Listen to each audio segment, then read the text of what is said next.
You're good.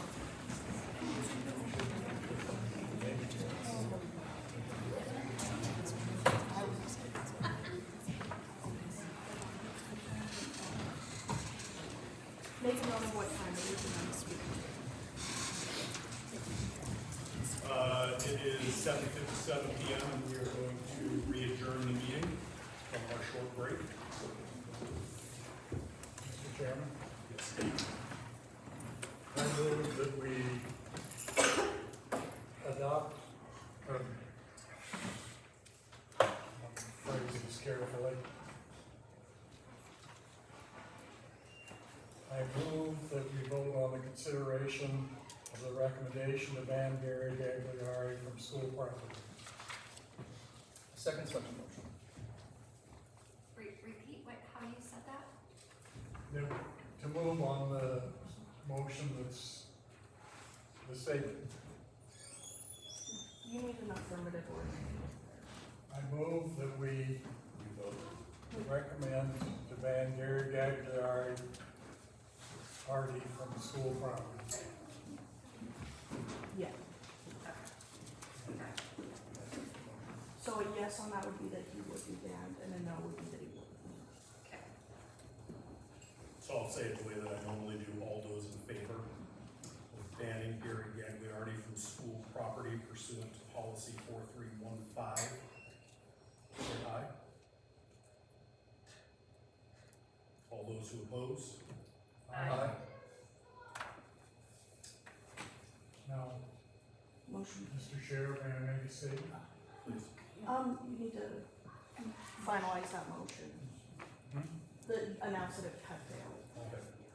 So the motion to ban Gary Gagliardi from school property pursuant to policy 4315 has failed. Yeah. Did not. Okay. That's just for record. I would like to make the following statement. It's, uses Gary's name, but it's an expectation for all members of the community. It's an expectation for board members also. The board does not feel that Gary Gagliardi's behavior was appropriate at last month's board meeting and requests that he maintains decorum at any further meetings he attends.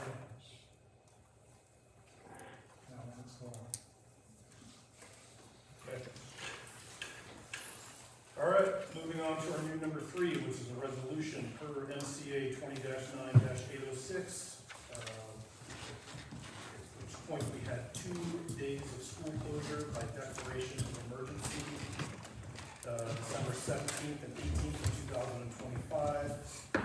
We will work with staff to make up day 2 of the closure on a Friday in March. If I heard you correctly earlier, Mandy, you said that was going to be March 27th. March 27th, yes, thank you. Okay. And the only thing that I asked of this was that you went to staff for their input. Yep, and so we just did a Google form and voted on it, and it was 42% chose the Friday in March. So is this just, because there was 2 days for this, so are we only making up 1 day? We're only making up one of the 2. Every school district per MCA code gets 1 emergency day a year. So we've used our 1 emergency day, and now we're going to make up that second day. Is this separate from like a snow day, like just in case we get dumped on in At- February? At this point, if we have a snow day, we will have to make up that day as well. Okay, Yep. all right. Yep. Gotcha. Do we need to vote on this resolution, or is Yes. this, hey, this is happening? This is relatively likely or not? Okay. I move we adopt this resolution for MCA 20-9-806, to make up our missed December 17th and 18th of 2025 school days, on March 27th. Yes. 27th. I second Because I have to send minutes to the state. We have a first and a second to hold session on Friday, March 27th, 2026, to make up for one of the missed school days in December of 2025. All those in favor, please say aye. Aye. All those opposed? Very good. Moving on to our new number 4, which is to approve the hiring of literacy coach, technology, dean of students, Ms. Alicia St. Clair. I move that we approve the hiring of literacy coach, technology, dean of student, Alicia St. Clair. Second. We have a first and a second to approve the hiring of literacy coach, technology, dean of students, Alicia St. Clair. All those in favor, please say aye. Aye. All those opposed? All right, moving down to our new number 5, which is to approve Aurora Seidel as a winter concessions helper. I move we approve Aurora Seidel, winter concessions. Second. We have a first and a second to approve Aurora Seidel as a winter concessions helper. All those in favor, please say aye. Aye. All those opposed? 1, 2, 3, 4, 5. Now this is 6. This is true 6. Okay.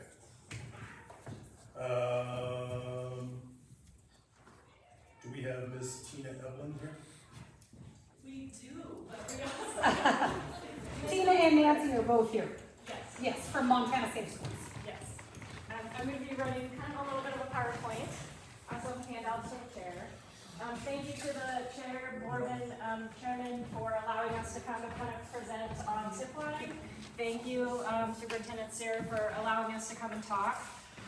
It's really great that we have a good turnout to talk about tip line. That way you have information on what is tip line, what does that mean, and should you choose to move forward with adopting a tip line for Alberton schools.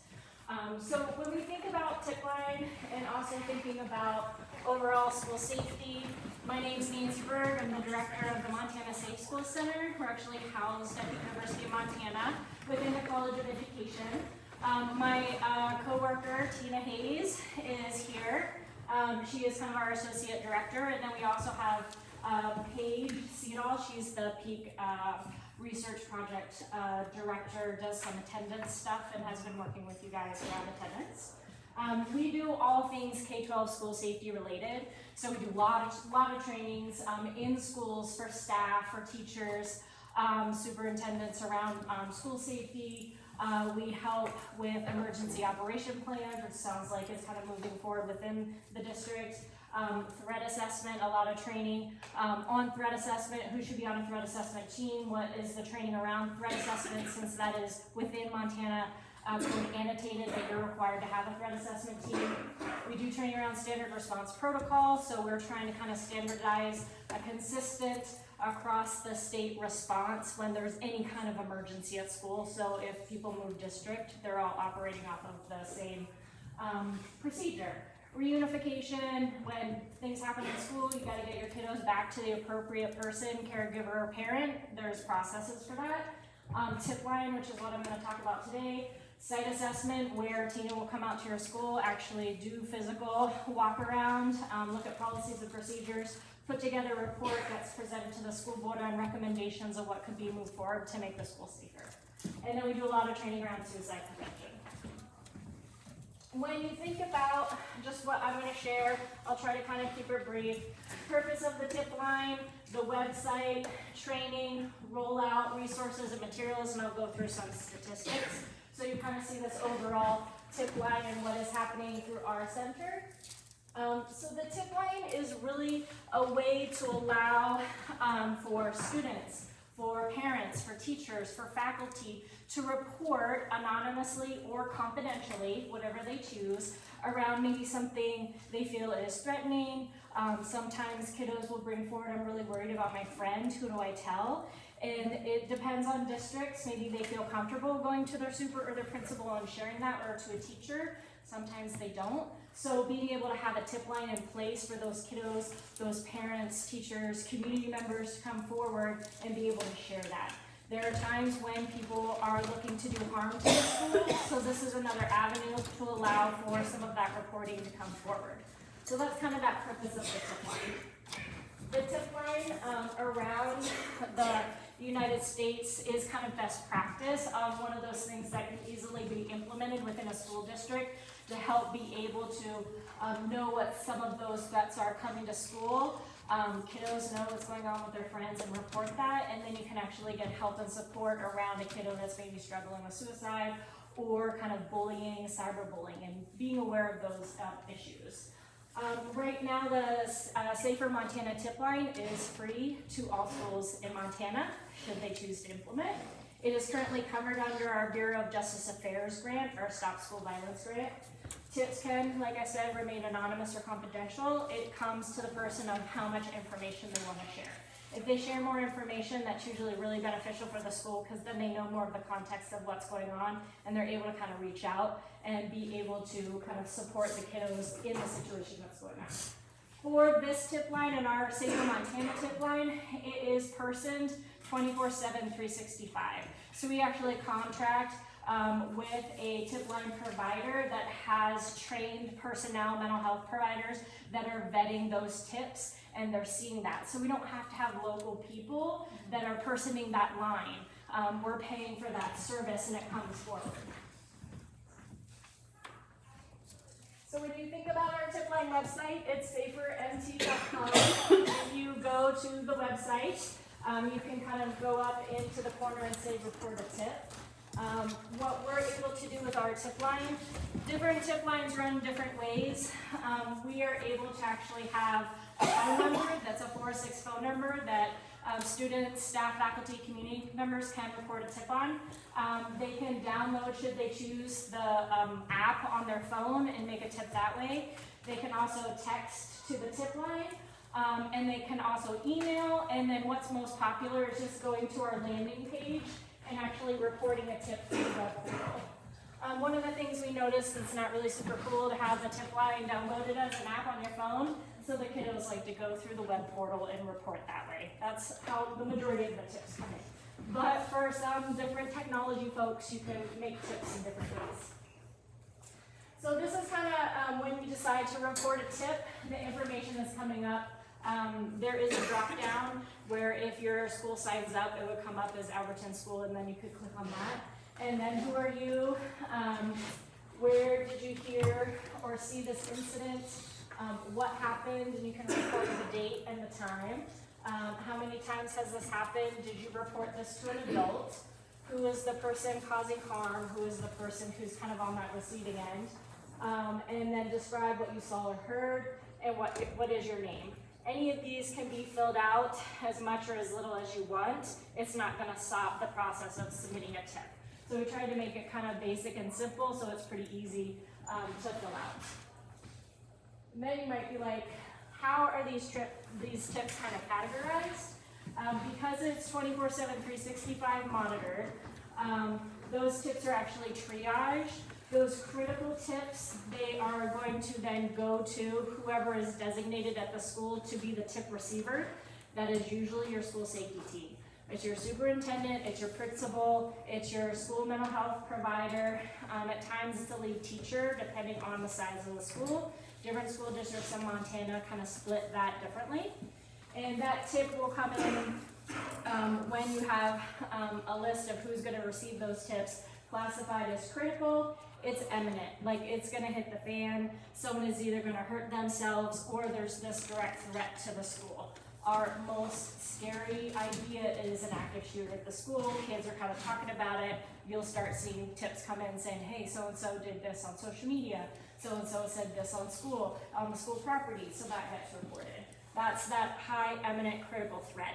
If a critical threat is coming through the tip line, phone calls from that vetted center end up going to the super, then to the principal, then to the mental health provider. Law enforcement is also on that list who stepped out. He could be on that list of receiving those tips. Everybody's getting that tip at the same time in the system.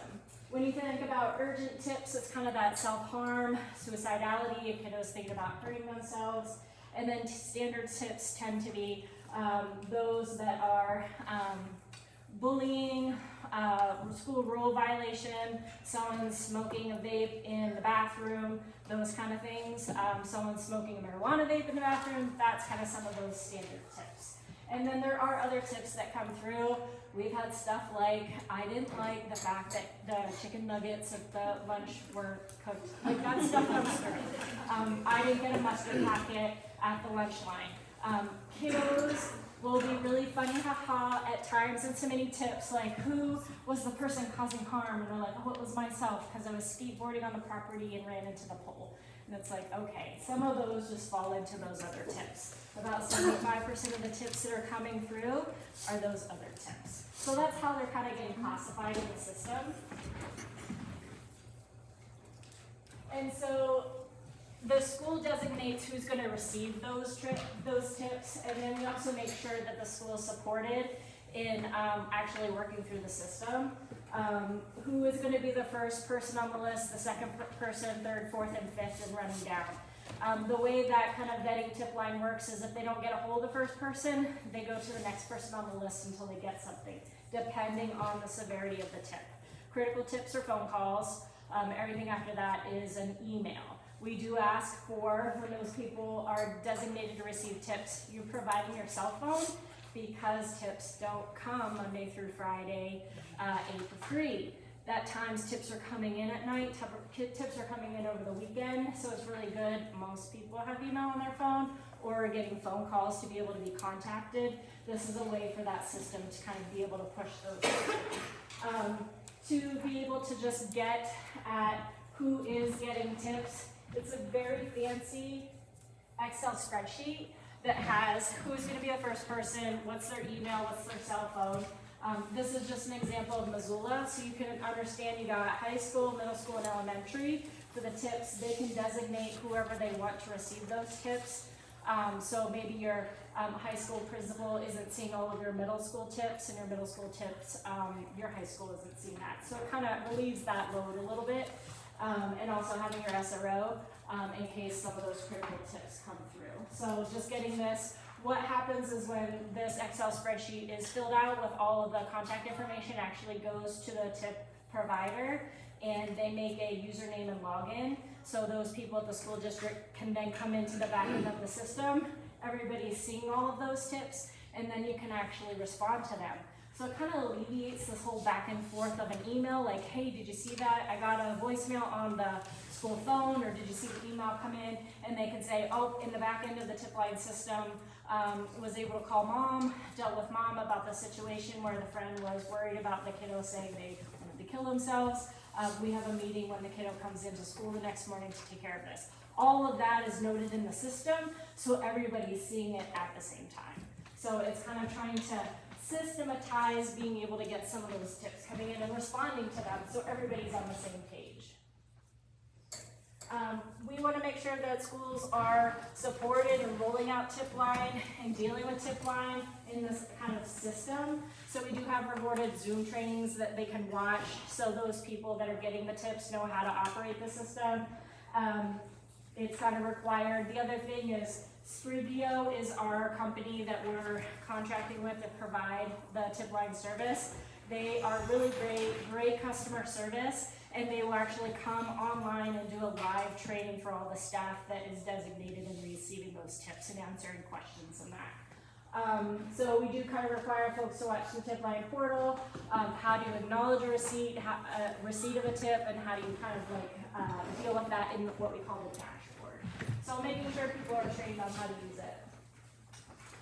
For rollout, for tip line to be successful, it's really important for students to know about it, for teachers and staff to know about it, for parents to know about it, and for it to kind of stay at the forefront of people's minds. So we usually encourage, things go quiet over the summer, but we still see tips coming in.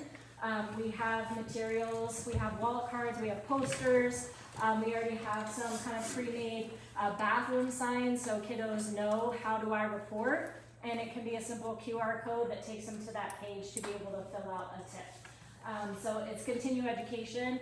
When you come back from winter break, hey, want to have a PA announcement and let everybody know we still have tip line. If you see something, say something.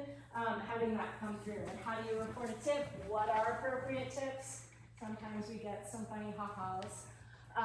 The rollout, we do have already some information within the system that can be utilized and made personalized for Alberton School District to be able to roll out. So it's not like you have to create some of this, it's already created for you. You can put it on letterhead and send it out. This is just kind of a sample PA announcement to students to let them know. There's a sample parent letter to be able to send that out. This is what our poster looks like. It's about this big. Put it in the hallways. We have bathroom signs, and then we have a QR code that goes on here as well. It has the online website. It has if you want to email, call, or you can go to the web portal. This is data. We have been pushing out tip line since 2021. And so we have about 16 school districts that have implemented, and that's about 83 schools. We have 200 tips, which really isn't a lot. It's all about getting that out there, letting kids know. We do have some of the largest school districts in Montana that have implemented and rolled out tip line. One of the largest districts in Montana in about a year had 159 tips. And some of those you can see some reoccurring tips where people are concerned about some of the same people. So that's kind of what some of the data looks like a little bit for the state. Tips, when you think about and go into the dashboard system and kind of pull some data, 45% of the tips are student report, 35% are parent report, and then 5% are teachers. This anonymous versus confidential, 65 are anonymous, so you don't know who they are, and then 35 are confidential. So you have an idea of who and what's going on. They leave contact information so situations can be resolved. Number one tip consistently has been bullying. That's what's coming through the tip line. This is what's happening on the bus. This is what's happening on the playground. This is what's happening after school. This is what's happening on social media. All of that cyberbullying and bullying is getting reported on the tip line. 15% is about possession of drugs, including vaping. I saw so-and-so at a party this weekend. They were really, whatever, under substance. I'm really worried about them. That kind of comes through. School complaint is, something needs to be fixed, or I didn't like how this got done. Some of that school complaint coming through. 8% non-safety concerns. 6% were a threat of a planned school attack. It has come through from Montana schools saying so-and-so said tomorrow they will come and shoot up the school. And usually you're kind of seeing consistency with those reports coming from kiddos and also those reports coming from parents because they're hearing it. One of the things we see a lot is that kiddos will go home and say, I'm concerned about my friend or so-and-so at school, and the parent actually comes through and makes the report. So knowing that's why it needs to be there for parents, also for kiddos, to be able to have that. 4% threat to safety, 3% cyberbullying, and 5% suicide ideation. I'm worried about so-and-so who's saying they want to kill themselves. That's just in our dashboard, Safer Montana tip line. That's our data. One of the things we're trying to do at the state level is have statewide implementation where it's state funded, so all schools have access to the tip line for free. We don't think you guys should pay for it. Our grant funding will last as long as our grant funding works, but it would be nice that all schools in the state of Montana are operating off of the same tip line, so you have this data statewide.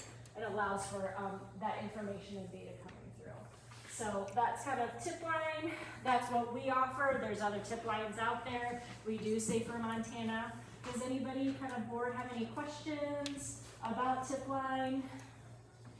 Have you seen a drop in reporting as statewide we're moving towards the elimination of phones by children? I haven't seen any kind of drop because at times there's going to be stuff reported after hours. Yep, which is why you kind of need the 24/7/365. Yep, good question.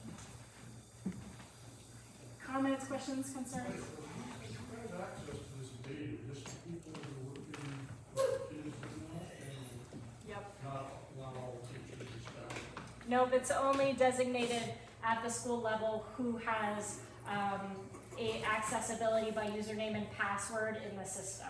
I do have access because we do contract with that parent company.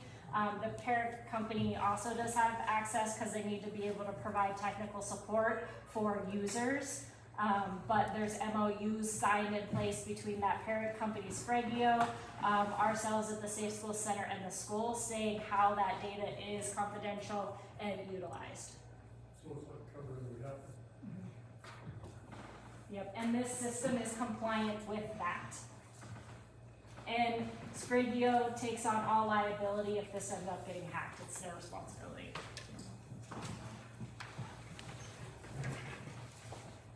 Just to confirm, this is a free program right now?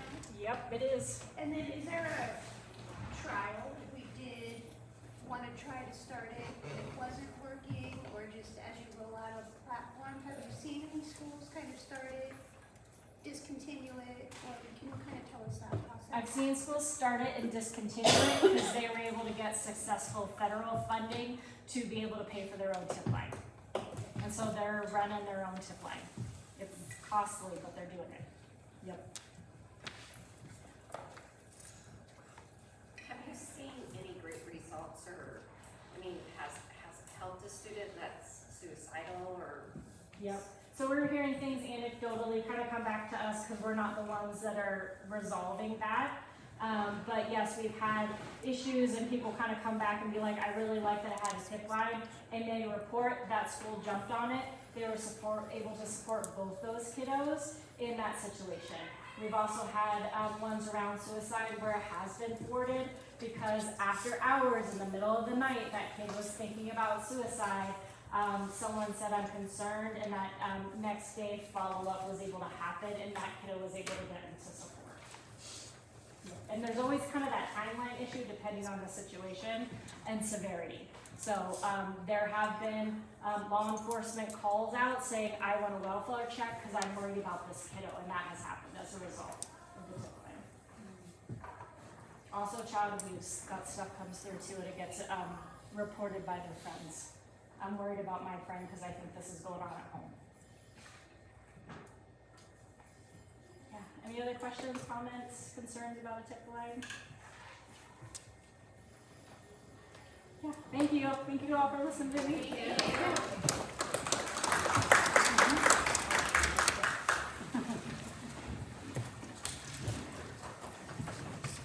is something that you think you guys can implement without a lot of stress, because I don't think you feel negative to that. She said they handle the implementation.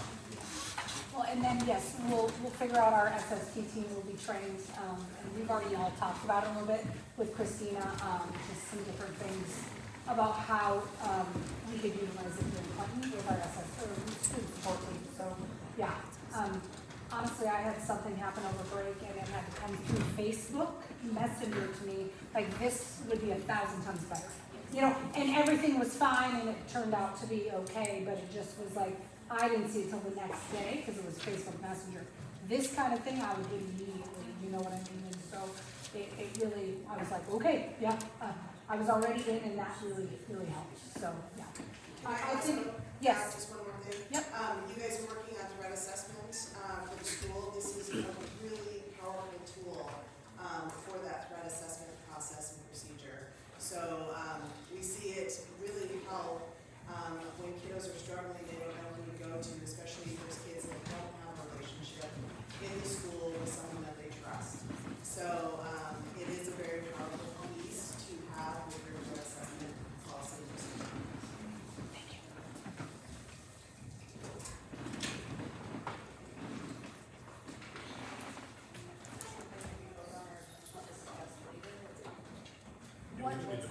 you do not have to, because tonight was just a presentation, but I would like to get working on the MOUs with Center School and those things, and then that will come in front of you guys. How soon can we implement this? Mhm. I mean, how soon? Oh, I would say we can get all the MOUs and have it together by the February meeting. Yep.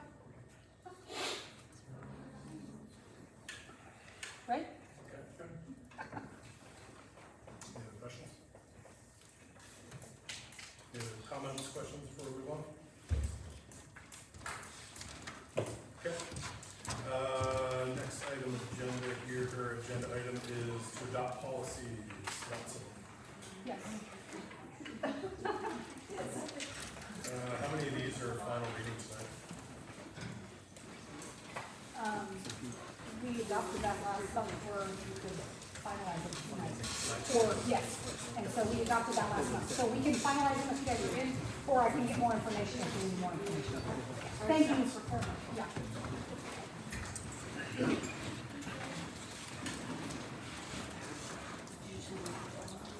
So, yes. Okay. There is at least one of them that there are options. Yes, and so there's a few of them that are options that I'd like you guys to, Would it be appropriate to make a list of the ones without options and adopt them all at once? Just to speed things up? yeah. Makes sense to me. Which ones are those? So which ones have options that we'll need to separate? So, The- I will, One of them is the 2335, health enhancement. yeah. The library programs, I went through with Carrie's on, and I went through all the library stuff and kind of went through what we have, what we need. She had talked to a couple of things, so those ones are all good. I think there were two that had options. 2335 has options, and isn't that something? Sorry, there's so many of them. And 2421 and 7400. Those are the three that have options. The last one. Yes. So in that case,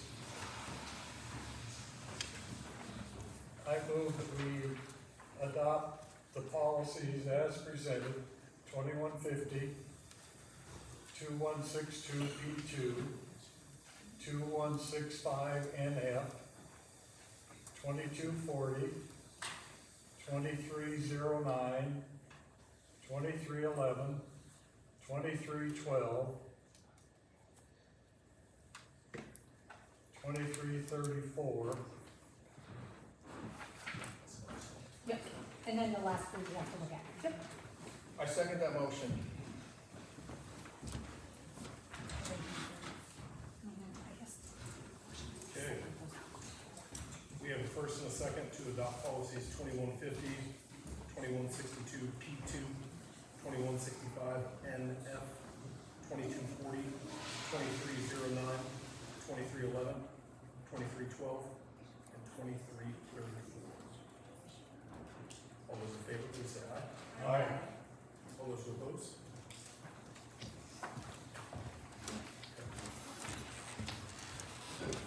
You want to discuss the rest of them, or you want to table the rest till next month?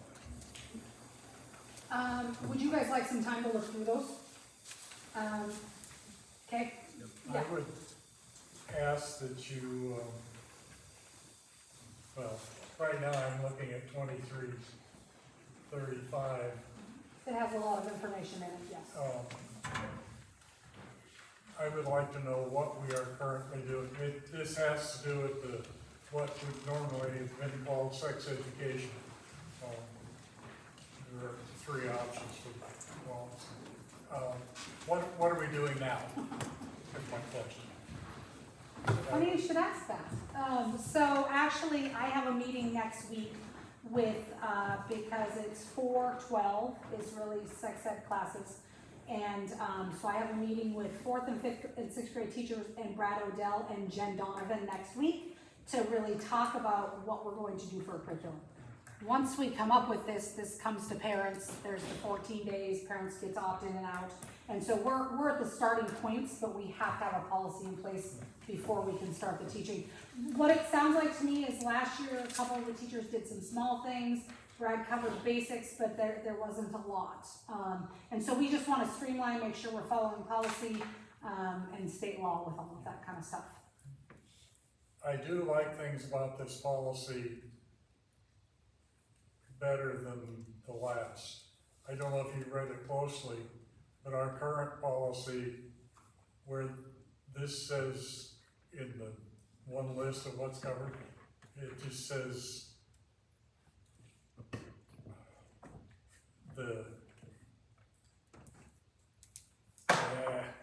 I think hey, I'm getting too old for this.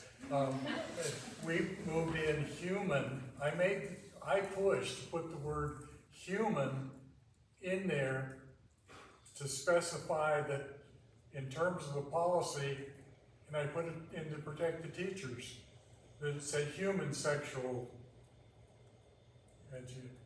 And this goes back to leaving human out, but other things are improved, like it specifically says, if the kid asks the teacher a question, the teacher can answer it and not be vulnerable, but.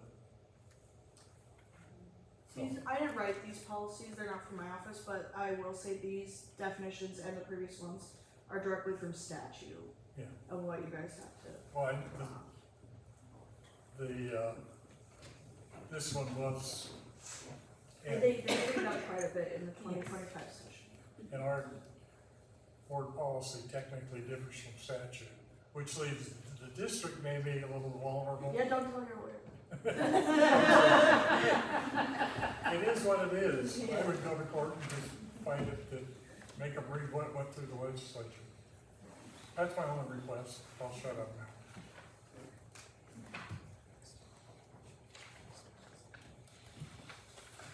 If you guys would like time to look at all three of these, when you have time and look through both the options, then we can put it on the discussion for February. We can certainly do that for those three. 7,400 has the options? Well, 7,400, we just have to, this is our credit card use, so we have to just put in the amounts there. Or that's for what you can sign for? That's what I can sign for, yes. Disregard. This is, right now, we're trying to find, our credit cards are, MasterCard. And, Costco needs a Visa card, and so we were looking at trying to find a new credit card company that had Visa because Connie, our cook, does a lot of shopping at Costco, and so she's paying for things out of her pocket and then getting reimbursed from the district. And we reimburse her quickly, but it just, best practice is for her to have a school credit card, and it has to be a Visa. So once we started digging into getting new ones, we realized we need to get this policy. My mentor suggested we have this policy updated, and we also want the rewards that come from buying that large amount of product. I want the rewards. If it's any consolation. For the district. For the district. Good The clarification. travel cards for the federal government are Visa Yes, and city is Visa. so, yes, Didn't we already discuss and confirm that we were okay with the 25? that was the 25,000. That was for like signing checks. If Chelsea and I had checks that we had to sign off on. It would always come before you guys, but if we had something come up that, let's say a major emergency happened and we needed to take care of it or something, like our what, and so that's what that was for. So this is just credit limits of credit cards. Both, mine has 5. I don't use mine, mine is just nobody touches it, we just keep it in case we needed something in an emergency situation. I think mine's at 3, and then there's one that, we reduced it down to those, there's one that the school employees can use. And that's kind of the one I think we need the cap on.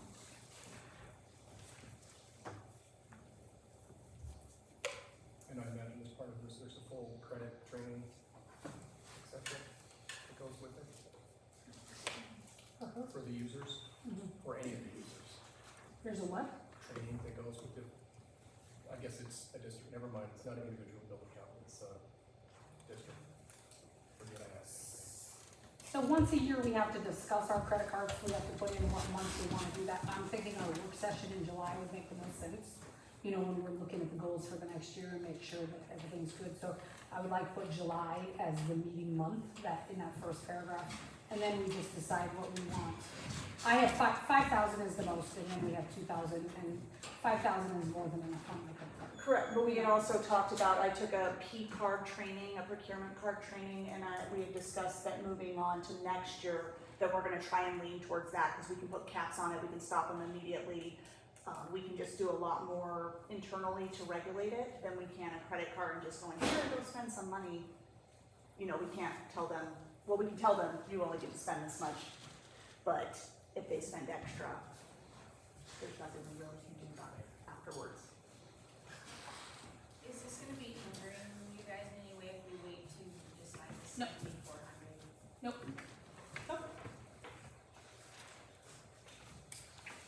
I don't remember what we've done in the past when we had multiple options, because I don't remember ever showing up at a school board meeting and like having a stalemate. And there are a couple policies here that actually, I'm sure that some of us are gonna disagree. there were some we had to pick options. And I don't remember us ever arguing about it or like having like a hard stop or anything like that. Well, we just picked one. There's a couple sensitive topics here. Well, I have a very strong opinion about the health education. 2335? Oh, I'm sure. Yeah. Yeah. I have always taken, to me, the appropriate option. I'm open, I'm convinced. Well, I have one question, can we even go on? yeah, absolutely. The Journalism Yearbook Club, Okay. Did we motion to table those items? Are we tabling the other three? I move we Okay, table thank you. 2335, 2421, and 7400 for a future session. second, You have first and a second to table 2335, 2421, and 7400 to the later section, or excuse me, the later session. All those in favor, please say aye. Aye. All those opposed? And then that gives you the month, if you guys have any questions and you wanna talk with me over, or need any information from Via or Callie, let us know. These aren't ours, I would contact MTSBA. Okay. And then I have a question for line item eight. If that's Okay. something we need to, anything we need to talk about in executive session? Nope. On the Journalism Yearbook Club, Yep. Number 8. We're on number eight, so here. I'm jumping, oh, okay, I'm sorry.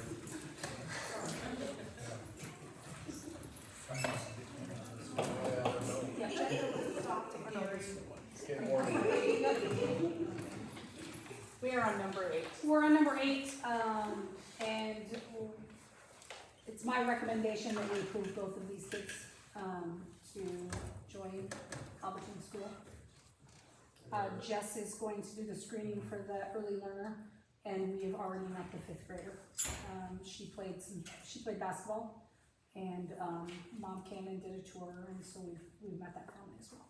Are they coming from east or west and west? They're coming, the fifth graders coming from Tucson. Fair enough. The other kiddo is Tarkio. Yep. Oh, so yeah. Yep. Which is superior, so.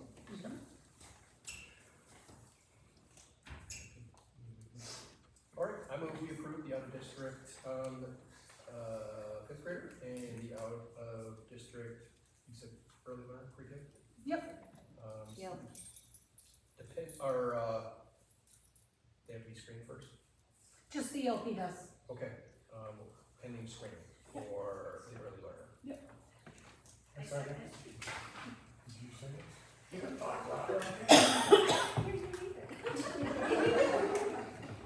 Okay, we have a first and a second to approve, both out-of-district students, one a 5th grader, one an early learner, pending in the appropriate grading process. All those in favor, please say aye. Aye. All those opposed? Very good, and on to last but not least, consideration of a journalism/yearbook club. So we've had a couple of kids talking about who's doing our yearbook, and then we've had some discussions with kids about some journalism things. So what we want to try this year is to try it within the advisory classes. So we have advisory every single day. This would be an optional thing for kids to choose to join. Evelyn and Jen Fredette are going to lead the club, and it would be just, it's not a class, they're not gonna get credit for it this year since we're it's a trial. So it's going to be more of a club that they're going to be doing, putting the yearbook together. And the journalism piece of it, they're going to do a monthly newsletter that will go out to the community about all of the great things that are happening at the school and around the community. So reaching out to the senior center about what's happening there, and doing some interviews around, and just letting people know all awesome things that are happening at Alberton. Do you have any idea how they would be sending that out to the community? Yep, we're gonna mail it. Oh, okay. Yep, yeah, I've got a grant for it. Awesome, awesome. Okay. And the reason I was was asking is because the only thing I ever see posted is about athletics. So if Right. I'm curious about anything else, I have to go hunt it down. And so I was just curious, like if it was gonna be easier to find than that. Yes, and so the athletics will be embedded into the newsletter, and we'll put it on our Facebook, we'll put it on our social media, those kinds of things, we'll post it around town, but we will also mail it out to, all community members, once a month. Yes, If those kids want any information about local politics too, send them to the town office. I think that they would be happy to get some information out. okay, that's awesome, thank you very much. Yeah, we'd love to like start reaching out to some community and different things like that, so I appreciate that, yes. First I'll say, I'm greatly for this. When I arrived at Alberton, the newsletter was going out every month, the yearbook and it was very helpful. Mhm. But there's a question, budget-wise, and the agreement that no stipends, that aren't, or about stipends in the, is that all, is there any problem there with that? It'll be during advisory, it'll be during the school day, and so there won't be any outside unless, for example, Jen or Evelyn would like to take them to the community center outside of school time or interview someone, then it would just have to be pre-approved by me. And, since we do have some money set aside for that within our Montana Literacy Grant and the Comprehensive Schools for community engagement, we've got some room there. They also have funds in their student activity account still for yearbook. Okay. In that case, I move we approve the journalism yearbook club. I second it. We have a first and a second to approve the journalism yearbook club. All those in favor, please say aye. Aye. All those who oppose? Most excellent. Next regular board meeting is gonna be February 10th, 2026. We have no further business. I'm looking for motions to adjourn. I have one public comment that I wanted to extend. The turnout this evening was great. I think it's frustrating that it was under those circumstances. We should have that kind of turnout every board meeting, because the community claims ignorance of what's going on here. Well, this is how you find out. So don't be fair weather fans. When we're having a controversial issue, please come. We want you here. We want to face those hard questions. I mean, I do like leaving early, but it is nice to have people contribute, because if you want to be part of this, don't do it up the street or elsewhere. We need you here in the shed. So thank you for coming and thank you for staying. And if you know those that left, please extend them. We'd loved if they had stayed all the way to the end. And with that, I move to adjourn. I second that. We have a first and a second to adjourn this year's meeting. All those in favor, please say aye. Aye. All those opposed? See you in February.